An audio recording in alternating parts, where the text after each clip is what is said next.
Where is it? Hello. Assuming my mic is unmuted, but I'll just wait for someone in the comments to tell me that, if that's the case. All right, Thursday. 1 week since I had the arthroscope on my wrist. It's been really interesting.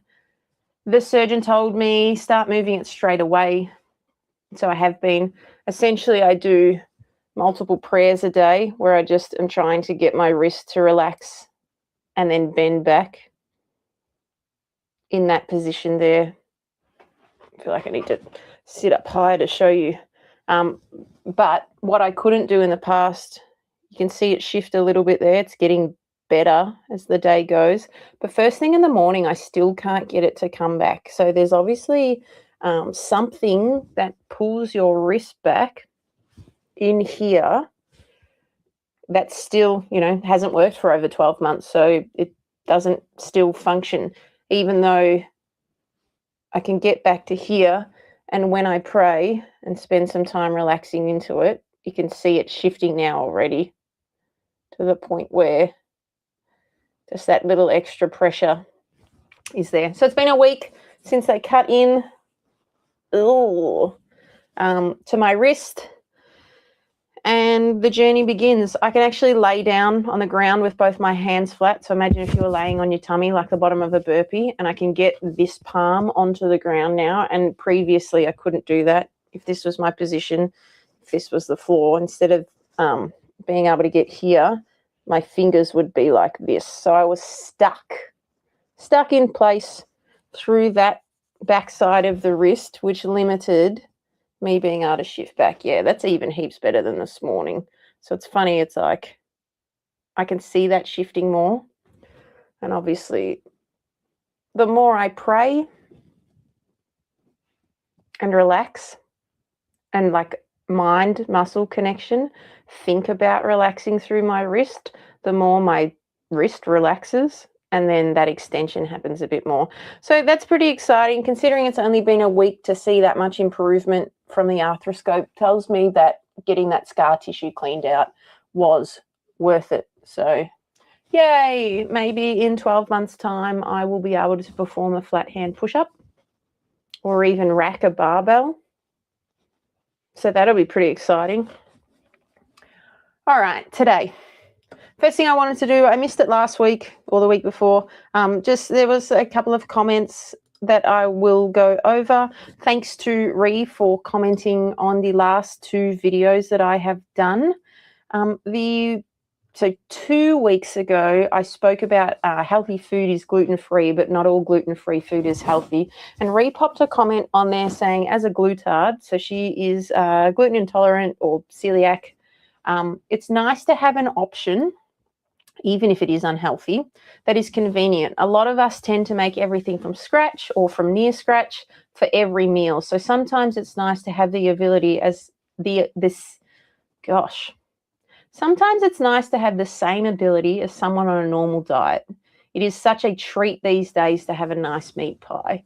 And so that's an interesting thing. I guess if you eat meat pies regularly, then the footage or the picture that I showed was Coles advertising like their home brand gluten-free garlic bread, party pies, sausage rolls, stuff like that. So if a meat pie is something that you like to have in your diet and you are a celiac, I can understand that might be it's nice to know that there's an option out there that is gluten-free and that you can safely eat without ending up with whether it's stomach issues or diarrhea or whatever it might be.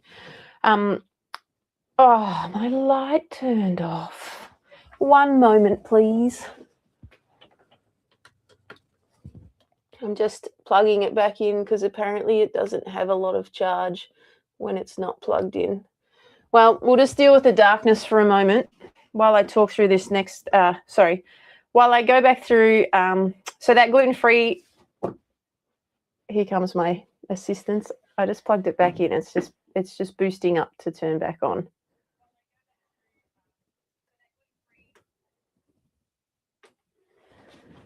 Magic. Thanks, Josie.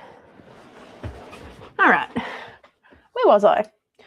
Thanks to Justin, who said, can see and hear you, which is nice, because I wasn't sure whether I came back on mute from that starting intro.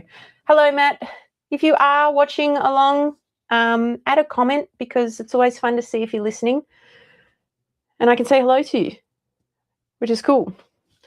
So, yeah, Ree says, as a glutard, it's nice to have those options. I can appreciate that comment, because what's nice as a non-glutard is the fact that I don't actually have to check the packaging for anything to know whether or not it's going to make me feel sick. So there is, that next level of concern with eating something new. We take it for granted sometimes. Like, almost 2 weeks ago now, I had a birthday party and we catered for it and we made Mexican food.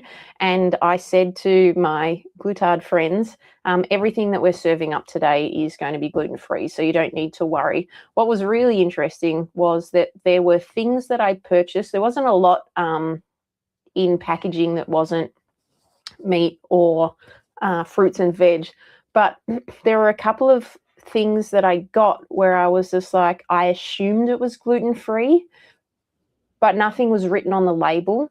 And so then I had this panic moment where I had to turn it around and then read the ingredients and go, are any of these going to cause any issues? And then had to double check, like, these things that I don't know on this label, is that good or not good for someone who is a celiac or someone who needs to eat gluten-free? So that was a really interesting experiment, for lack of a better term, that we did, that even though I was confident that everything was gluten-free, there were still moments where I was like, oh, did I check that jar? Is that gluten-free? And I'd like to think that most Mexican foods tend to be gluten-free. That's also the other benefit, I guess, of why we chose to cook up Mexican for that day too. Obviously, if you're having what would they be called? Wheat tortillas? Definitely not. But all the tortillas we had. All right, we're in the dark again. All the tortillas that we had at the birthday were corn tortillas. So I was confident that they were gluten-free, and also the packet said that. So that makes it nice and easy. But I can see where there can be confusion sometimes. There are foods in packets that don't specifically say on the front gluten-free, that are gluten-free, but you never really know at the end of the day, like, is there something that they've added to this ingredients list that could cause me grief? So I certainly, it's easy to take for granted how easy it is to eat if you're not a celiac. My tech support has come back in to fix my light again. Ree left another comment on last week's Keeping the Streak Going, which was, I was chatting, it was actually quite fun last week. Beck was in the comments and I actually had chosen her questions without realising she would even be in the comments. So we got to get a little bit more detail each time when we were talking about them. So Keeping the Streak Going and Consistency First were the titles or the thumbnails for that episode. But I answered Beck's questions about shift workers and how to maximize training alongside night shifts or crazy hours or shift work. And Ree has commented on that too. So thanks for listening back after the fact, Ree. Great questions, Beck. There is a reason shift workers have high mortality and shorter lifespan. And 100%, and we're back. Thanks, Jessie. Is it plugged in? Yeah.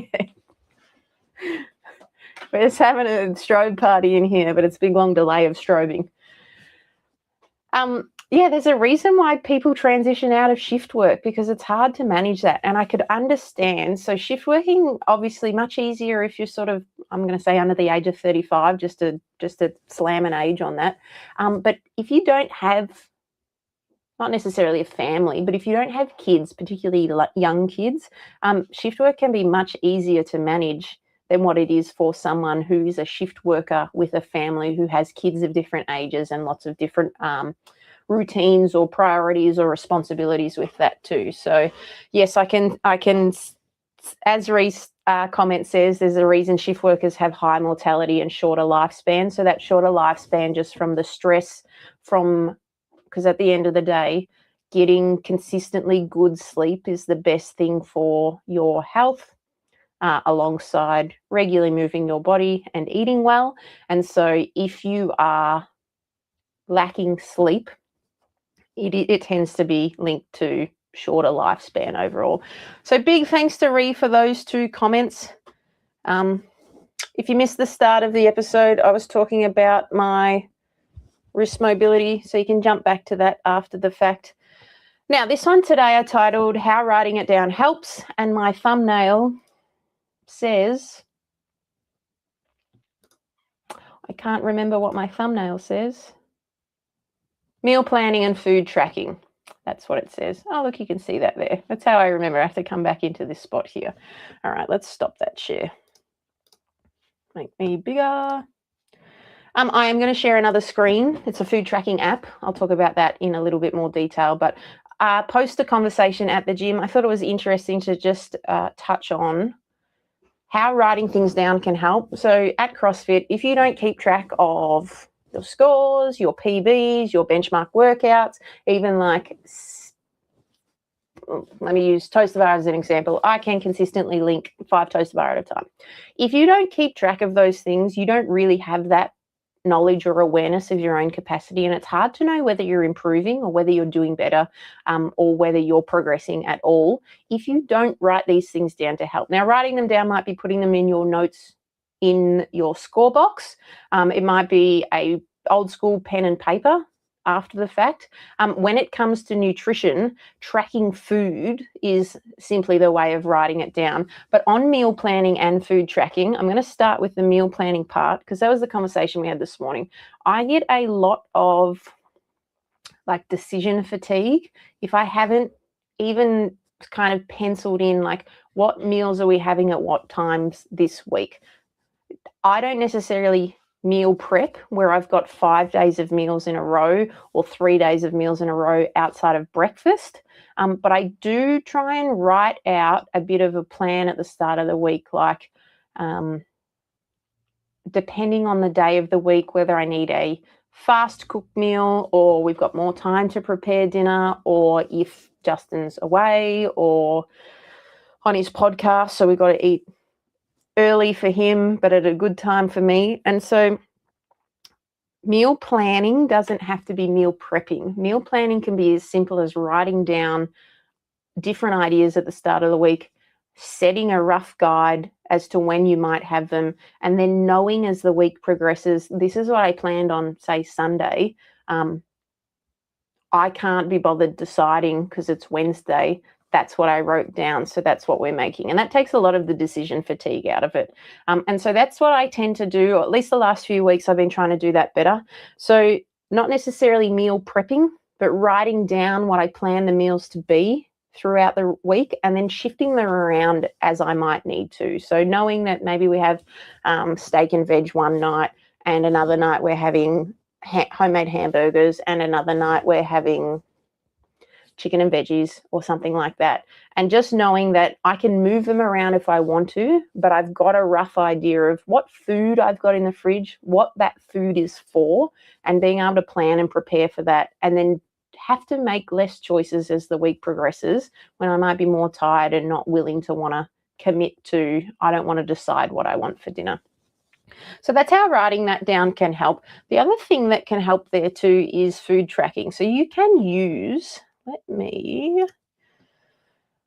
MyFitnessPal or Easy Diet Diary, which is my preferred one. And I'm going to share that as a screen. Let's see.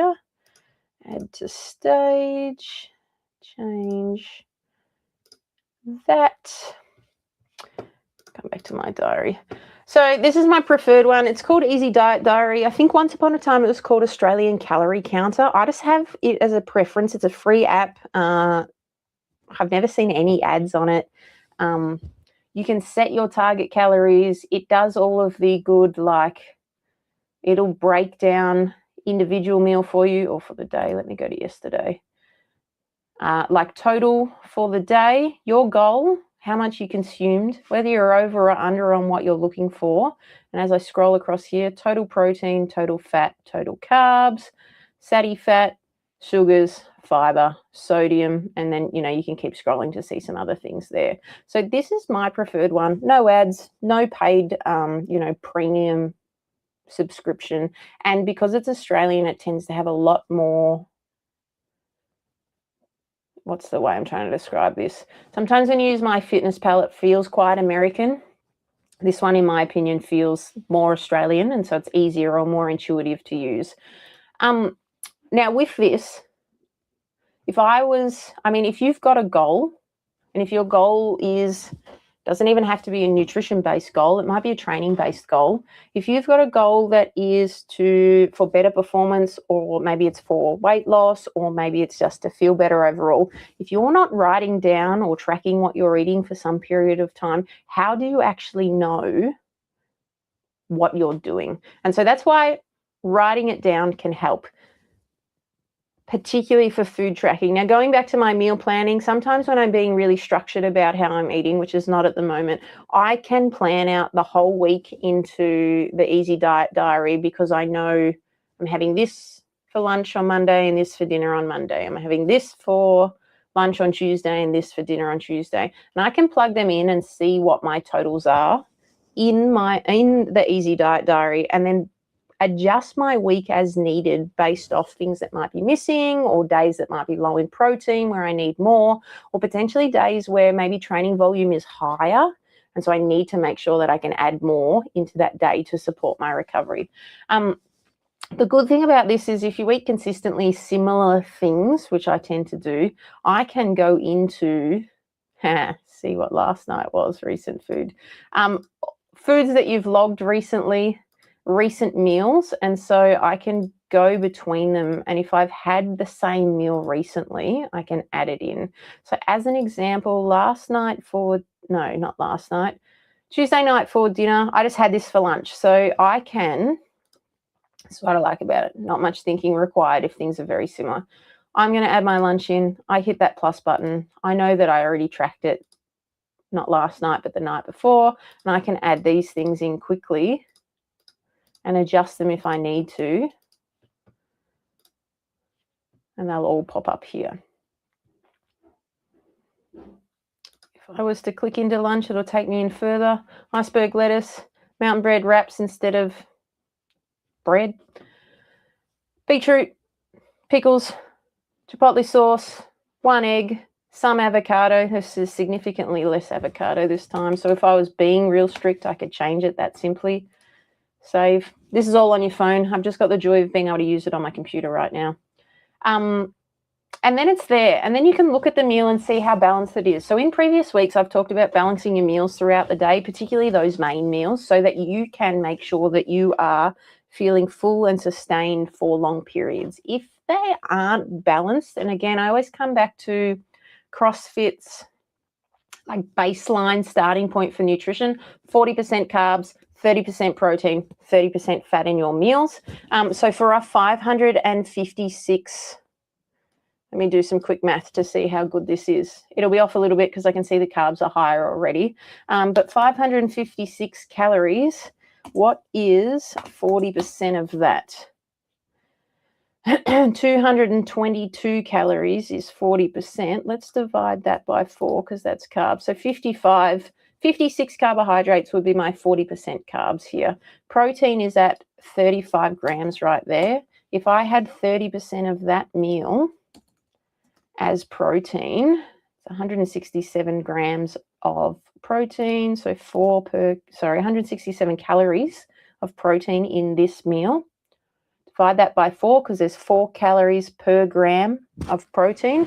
Brings me to 41.7 protein. So in terms of these ratios, they're pretty close. And fat's being 17 grams. So fat, again, would be 30% of the meal. That's 167 calories. Of those 167 calories, 9 calories equals 1 gram of fat. And so that's 18.5. So the fat's pretty close to that 30% mark. Now, if that doesn't make sense to you, or you would like to understand that more, I would love to help you out if you want to send through food, and I can use it as an example to show how you might be able to tweak your meals to better support balanced meals or potentially your goals. Justin says, did you put my special chicken in there? I'll come back to that in a second.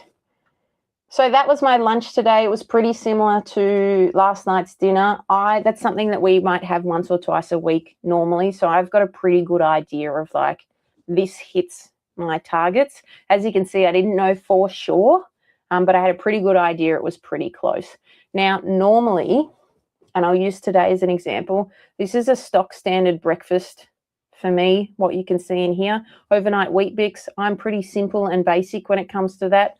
I call them Wheat Bix because that's what people understand, but mine are Vitabrits. 3 Vitabrits, 160 grams of almond milk, which is almost 160 mils, about 20 to 25 grams of vanilla protein, and then it says 100 grams here, but I've actually dropped that back to trying to just maximize my Chobani container. 90 grams. The big tub of Chobani is 900 grams. And so if I put 90 grams on each of my breakfasts, I can get 9 breakfasts out of the tub. Whether or not I use the Chobani for anything else is a different question. But that's sort of how I'm tweaking that to better support, I guess, shopping and my meals in general. So right now, my breakfast and my lunch is here. A total consumed calories, 921 calories. I have noticed, and again, this is where writing things down helps. For me, if I have exercised, so I haven't exercised yet today, so it's not the same today, but if I say I've had breakfast, gone to the gym and done the class, come home, had my lunch, I am really, really, really hungry very quickly soon after this. So I tend to have a second lunch, let's call it, that I track in my snacks, which is another balanced meal, but it's more kind of snacky food balance. So it might be like a piece of chicken and some popcorn as a way to bring my calories up. Because what I've noticed is if it gets to 2 o'clock in the afternoon and I have exercised, 900 calories is not enough, and I'm so tired. Like I need at least 1,300 by lunchtime to not feel tired or really hungry after lunch. On days where I haven't yet exercised, so I coached all this morning and I'm going to exercise later this afternoon, it's less noticeable for me because I haven't exerted myself enough. So I could go and exercise now and not feel tired or hungry in the lead up to it. But then again, I've still got 1,379 calories remaining for the rest of the day. And so if you aren't tracking to understand better where you might sit, this can be a really useful tool. Really, really useful tool. The other thing I like, I'm jumping around a little bit, jumping back to the start, the meal planning, like writing down what you're doing, it can actually save you money at the supermarket. So when I don't plan what we might have for the week, I'll end up going to the supermarket every day or every other day and getting something else, or going there to get something for dinner, or going there to do whatever it might be in preparation for a meal that's coming up. When I've made a plan at the start of the week and then I do the shop based off that plan, I find that I don't over purchase at the supermarket. I'm not grabbing things that I might need. Rather, I'm just buying things that I do need.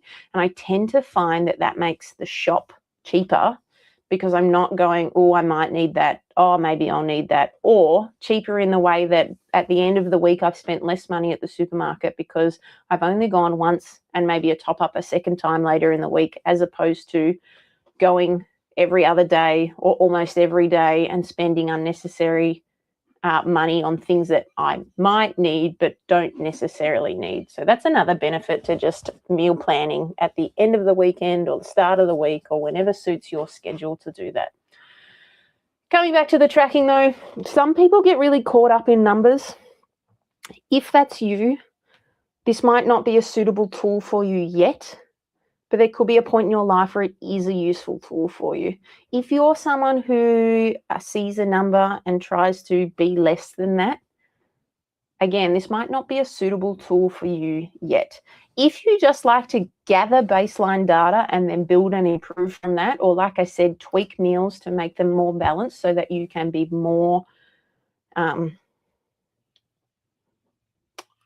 what's the word I'm looking for? so that across the day, every time you eat, you feel full and satisfied from your meals. That's what balancing helps with. So having proteins, fats, and carbs at each meal, then writing this stuff down in a food tracking app can be very useful for you. Now, Justin did say, did you put my special chicken in? I did not. And this is where I have no specific goals right now. So yesterday I just tracked, and let me scroll down and show you what else I had yesterday. I tracked the chicken thighs so Justin smoked bone-in chicken thighs yesterday that were skin on, seasoned in oil, salt, and pepper, and better than KFC. So maybe treat yourself to trying that out one day if you're listening and you've got a smoker. But simply put, I've got no goals. I'm just like getting a gauge of like how much food is this. So last night I had 200 grams of roasted potatoes. I ate some of Justin's, so I probably had 250 grams of roasted potatoes. And each bone-in chicken thigh was about 90 grams once the bone weight was removed from that. Skin on barbecued I put because there's no smoked options, so close enough. No added fat. And that's as close as I feel like I need to be without a specific goal in mind that I'm aiming for. So if I was trying to do a calorie deficit, I would be far more specific about exactly how much these things weighed, what seasonings were on them, what rubs might be on them. But right now it's just a general gauge of I'm trying to make sure I hit my protein. I'm just trying to make sure that I hit my calories. And you can see here, sometimes our meals aren't balanced. So just simply put, an 850 calorie meal, because a lot of potatoes and a lot of chicken, 71 grams of protein there. So you can already just tell based off these numbers, those percentages that I mentioned earlier, 40, 30, 30, don't equate to this.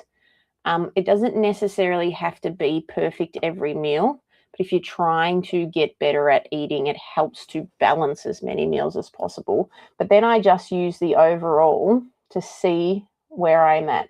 So 2,500 calories total, 170 in protein, 230 in carbs, and 92 in fats.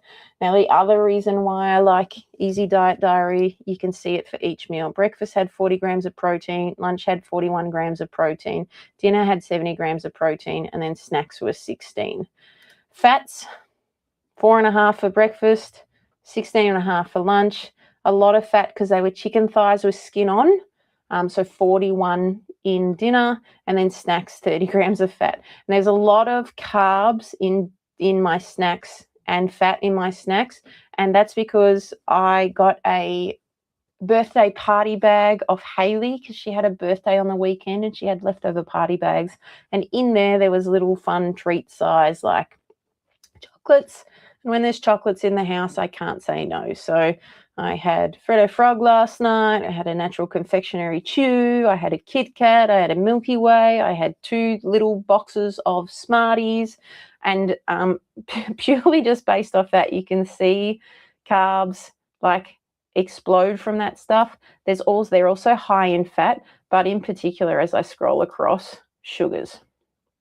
6.8, 5.5, 8.5, 7.1, 11.4. So immediately, like if I'd taken that, so if I was trying to calorie deficit or trying to lose weight at the moment, I could still have some of this stuff and it might still fit in, but I certainly wouldn't be eating all of it. And this starts to give me a good idea of like, how much can I fit into my daily eating if I was to want something like that at the end of the day? If I was in a calorie deficit though, if it wasn't March, well, it's April now. If I didn't have a 7-year-old's party bag in my house, I wouldn't have had access to any of these. So I would have had to make a conscious choice. Like if I want something sweet and sugary, I have to actually physically go to the supermarket in this moment to get it. And that is enough of a restriction for me to be like, it's not worth it. And that's generally how I sort of spend my thoughts on whether or not the treat that I want at the end of the night is something I actually want or not. And by that time of night, I don't want it. The thought of going to the supermarket is worse than the idea of not just having something to treat yourself with at the end of the night. So mostly I would just have another drink of kombucha or water and then just be done with it and be like, I don't need it because I really don't want to go to the supermarket right now. Anyway, I'm getting sidetracked. 33 grams of fiber, so you can see that across each meal too. But what I was doing was showing you guys, even though my dinner wasn't balanced across the day, these are pretty balanced with those percentages. So if I did some more math, let's say 2,500 calories times by 40%, which would be our carb number.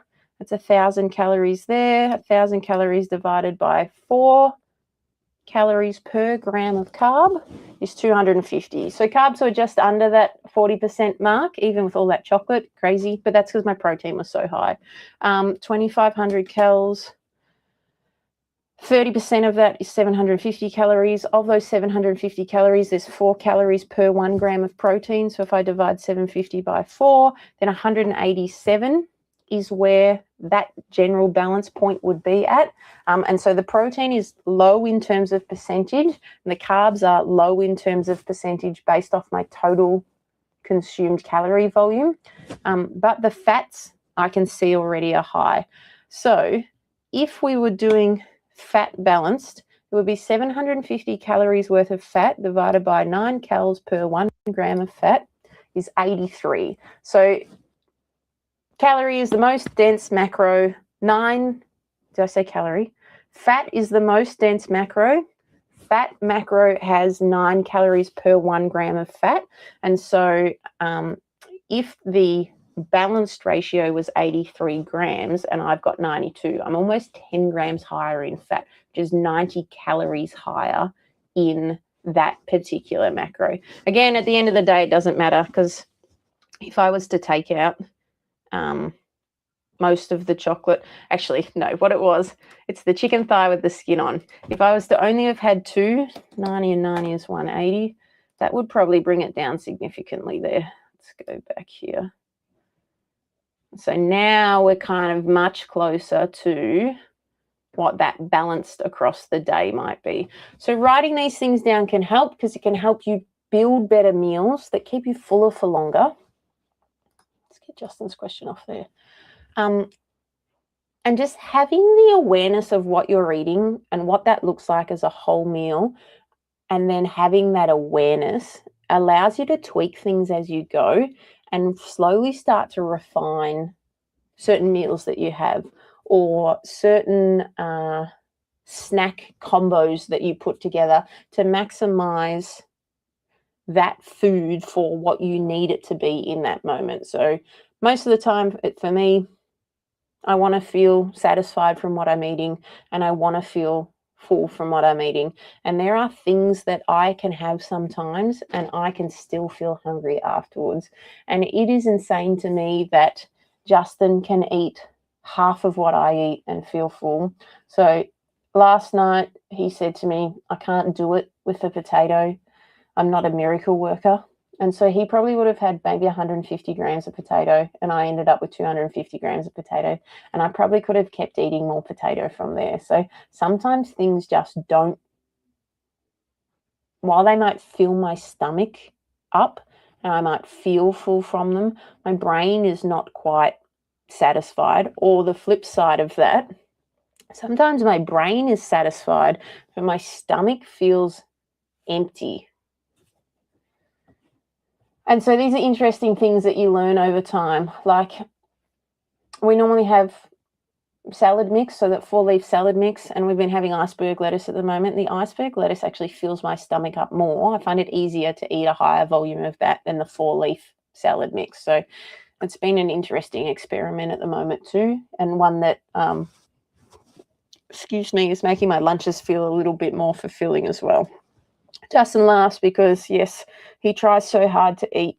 If he had to eat what I eat, he might gain more muscle. No, he might. If he had to eat what I eat, though, he would probably explode. He would be like, this hurts so much, I can't eat any more food. So it's just really interesting sometimes, everybody's different, and different things fill different people up differently. I think Justin said to me before, he might remind me in the comments if this isn't the case, if I've got it wrong. He is more fat adapted. Like my body responds well to those balanced meals. Justin's body can eat just proteins and fats and hardly any carbs, and he can still feel full from that. So there was a week where he did carnivore, but carnivore in the way of like I'm eating mostly meat, fats coming from my meats, and maybe I'm having some fruit as well. And I thought, oh, well, if you're doing it, rather than me prepping other stuff, I'll just see if I can do it. Oh my God. 2,500 calories of a carnivore diet would be like me having breakfast only. I was so hungry after every meal. There wasn't enough to satisfy me. Justin's sitting beside me going, I can't eat any more of this. And I'm sitting here going, I'm looking for the next thing to eat 30 minutes later. So it's always an interesting thing. Trial and error is the best thing you can do for yourself. But when you do trial and error, you have to note these things down, because otherwise you don't notice when things may or may not feel different or come across different. And, just to use an external example, that's not always just about me, but I mean, I've done a lot of years of trial and error. Last week when we spoke about shift workers, and I was talking about like potentially if you do lots of night shifts in a row. So we were talking specifically about ambulance workers, and they tend to do like 2 regular daytime, evening, nighttime shifts, and then 2 night shifts, and then off for 4. If you're someone who has a stint, maybe more of nights, it might be more beneficial for you to start to transition meals to replicate what the daytime might be look like during your night shifts. But Beck's trial and error had told her that if she eats overnight, like after a certain point of the evening, she has, like, it upsets her gut. So you just don't know what can or can't work for you until you try that thing over and over again, and then don't do it for a while, notice something different, and then try it again and maybe see the difference it feels. Another perfect example would be people who, maybe you got away with eating, or, how do I describe this without telling names? Maybe you used to go out and eat pastas and rice dishes and stuff a lot for dinner, and then you started cooking for yourself at home and enjoying the foods that you cooked, maybe not so much pasta and rice dishes and stuff like that. And then you go out for dinner and you order that pasta dish. You haven't had it for a while, certainly haven't had it out for a while. Maybe you've made your own version of it at home.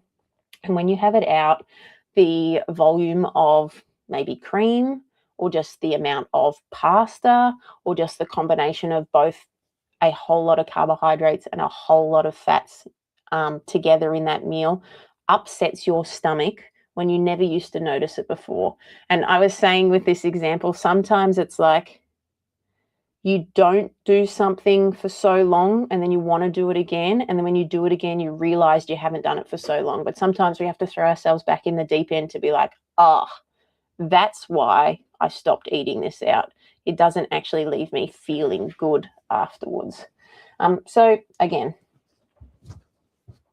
write things down, because if you don't write down, are you really paying attention to it? And it doesn't have to be physically writing it down. You can write notes in your phone or something like that. But if you make a conscious thought of, I felt like this after this, or tracking your food, or in your training, I could link together X amount of reps of this particular movement, that helps to cement that in your mind after the fact.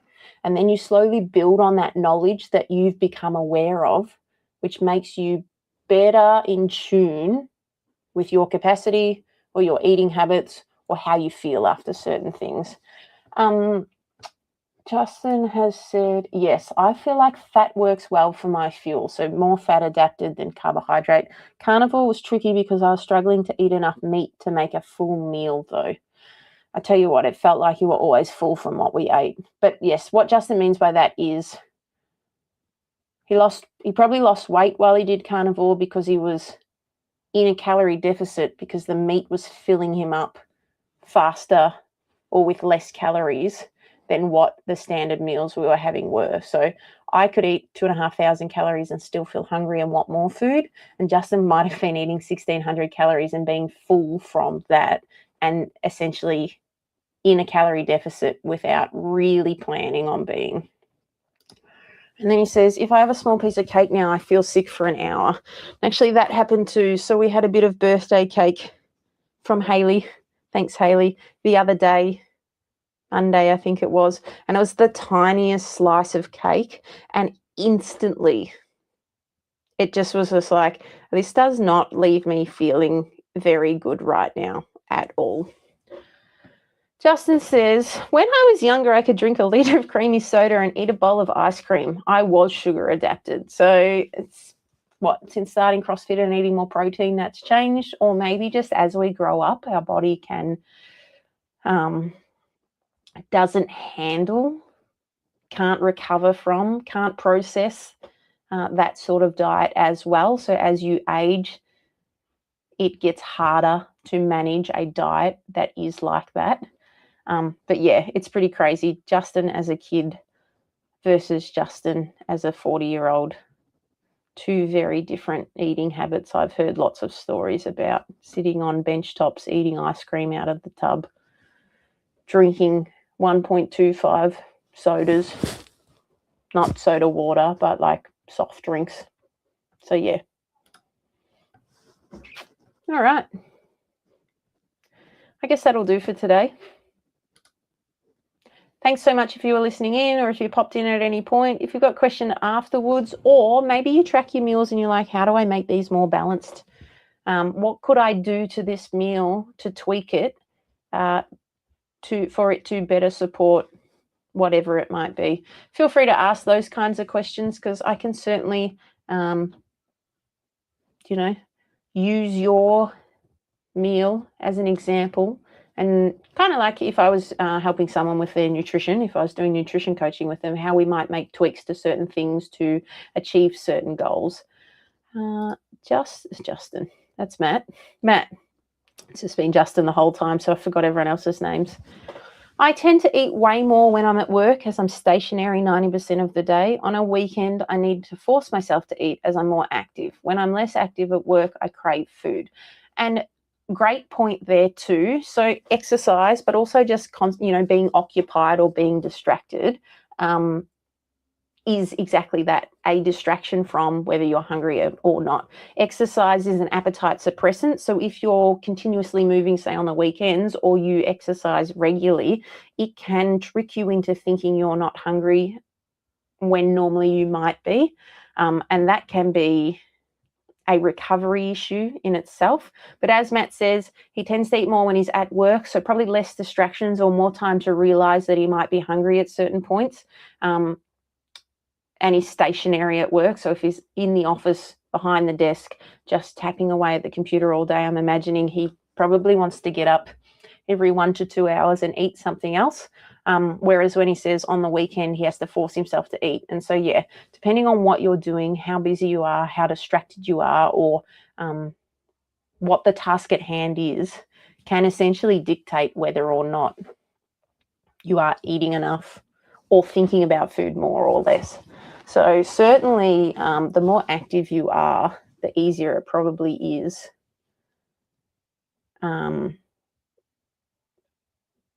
What am I trying to say here?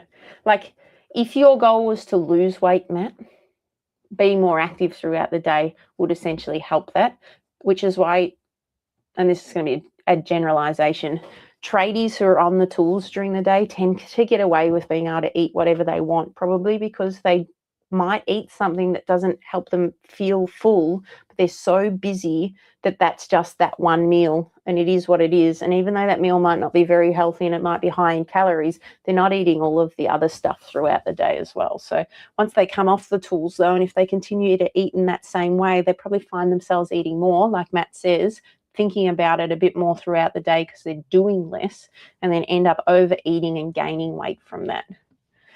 Twitter's listening in. Hi, Twitter. I've been listening, but in a company-wide Zoom at the same time. So is he multitasking, or is he listening to both and therefore nothing at the same time? Chase 2 rabbits, catch none.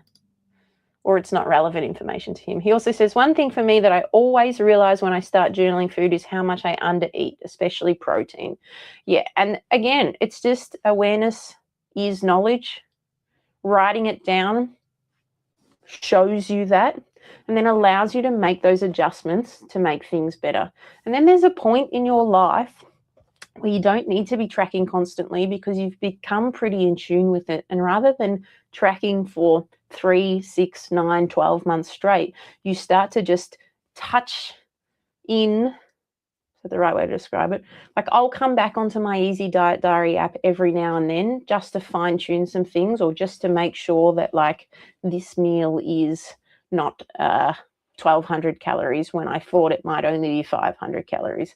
It's a really bad example, but just stuff like that. You can get to a point where you understand food well enough and you can visually see like that's enough protein or that's not enough protein, or you start to become aware of like, when I have chicken at dinner, I need to make sure I have this much chicken to ensure that I've hit my protein for dinner. And then you can look across your other meals. If your breakfast is pretty standard and you know how much protein's in your breakfast, you've got a pretty good idea now of like, hey, did I get enough protein at lunch, or am I lacking protein, and do my snacks now need to include protein? And again, with writing it down, you can plan your day. You know, you get up in the morning, you can plug what you plan to eat into your food tracker, and then look at the day in advance and make those tweaks from there too. You might put your whole day in there and realize that come dinner time, you're way under in your protein. And then that's where you can make some tweaks to, maybe it's lunch, adding more protein in there. Maybe it's dinner, adding more protein in there, or just ensuring that you get like a protein dense snack in the middle of the afternoon. But that's what it comes down to. If you don't know, you don't know what you don't know. And if you don't write it down or look it up or start tracking it, how do you even know if that's the case? You can see when I've been on here for longer, my face goes all red. Too much talking. Well, thank you so much for listening. I hope you got something out of that. As always, leave comments once this is on YouTube, like Ree did, in the comments section after the fact. And I will see you all next week. Woohoo! Happy Easter, everyone.